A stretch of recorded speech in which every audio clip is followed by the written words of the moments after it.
Hi, I'm Dave Gardy for Clean Cities TV, the educational internet TV channel of the U.S. Department of Energy's Clean Cities program.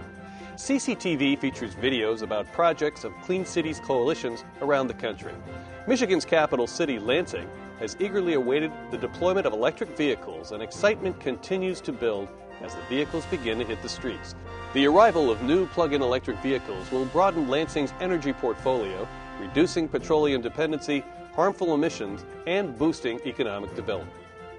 A collaboration among relevant stakeholders such as utility companies, local municipalities, and residents is vital in developing a sustainable electric vehicle foundation in the Greater Lansing area.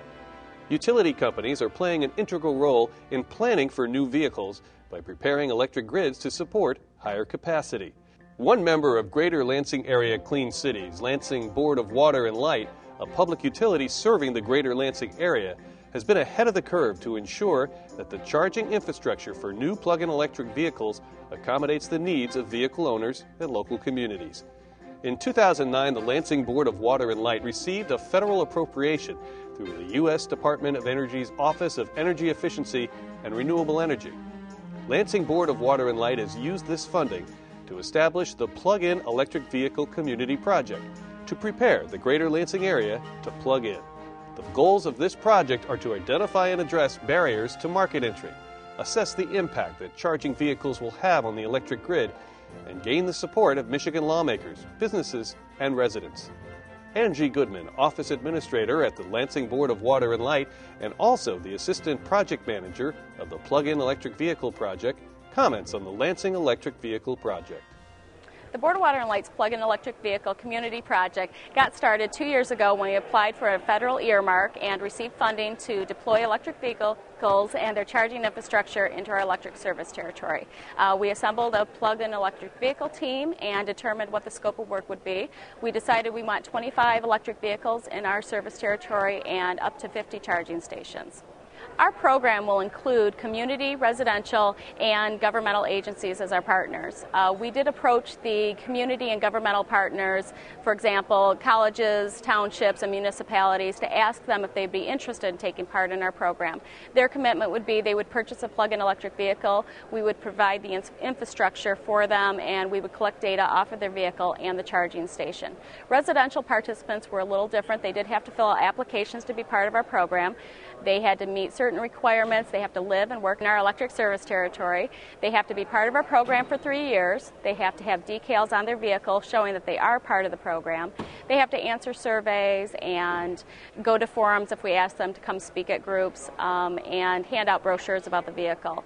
The development and use of plug-in electric vehicles will provide various benefits across the state of Michigan. Electricity can be produced domestically and is significantly less expensive than petroleum. Plug-in electric vehicles also emit little to no air pollution while operating, eliminating all tailpipe emissions that would typically be produced by a petroleum-fueled vehicle. There are several benefits to driving plug-in electric vehicles over conventional vehicles. There's the environmental factors, the economic benefits, the job creation, and energy security. Environmentally, there are less emissions, and it reduces or uses 1/3 of the greenhouse gases compared to a conventional vehicle. Job creations, there will be battery manufacturers and infrastructure companies, EVSE manufacturers in the United States, auto manufacturers also. And there is the economic benefits. 80% of people drive 40 miles or less a day to and from work, meaning they can use mostly electricity and reduce the amount of gas they have to purchase for their cars, therefore economic savings. And last, there's the energy security.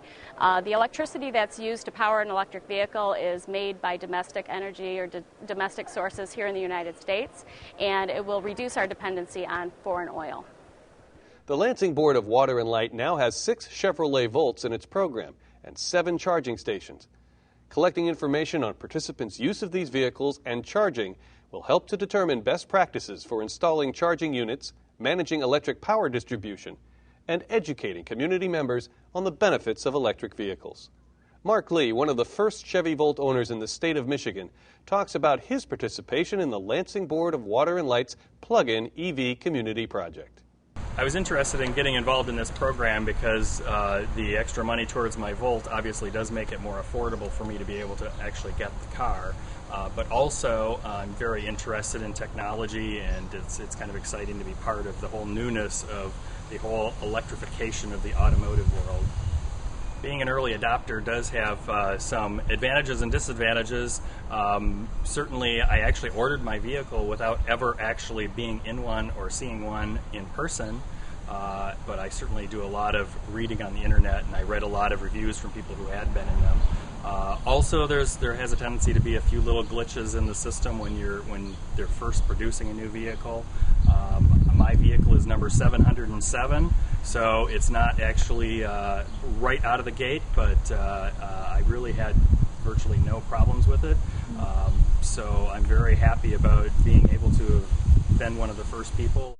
When I get home every day, I pull my car into the garage and I release the receptacle and stick it into my Volt. And because we have in Lansing a time of use rate for our electric charging, my Volt is programmed to not start charging until after 11 p.m., which saves me money. If I happen to drain the batteries completely in a day, it'll take about 4 hours to charge using my 220 volt charger, and it'll cost me only about $1. And with that dollar, I am getting about 45 miles right now in the summer. And if you want to equate that to a gallon of gasoline, if a gallon happens to cost $4, I happen to, for $4, be able to get 180 miles. The Lansing Board of Water and Light will continue this community project through 2012. As a key member of the statewide Michigan Plug-in Electric Vehicle Preparedness Task Force, the Lansing Board of Water and Light will help advance the momentum of the electric vehicle wave beyond this capital city-based project throughout the state.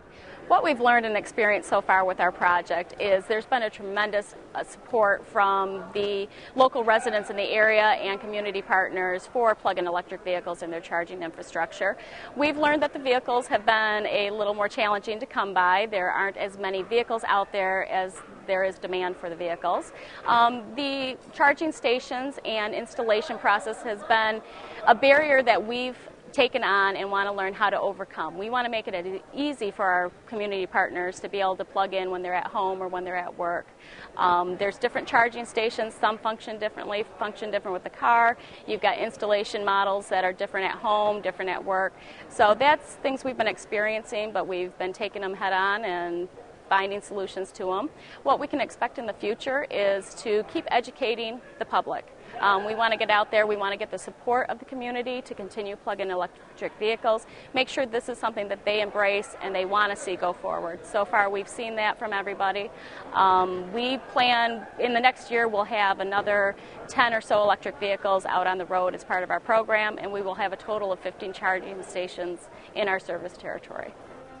For more information on BWL's project, go to www.lbwl.com.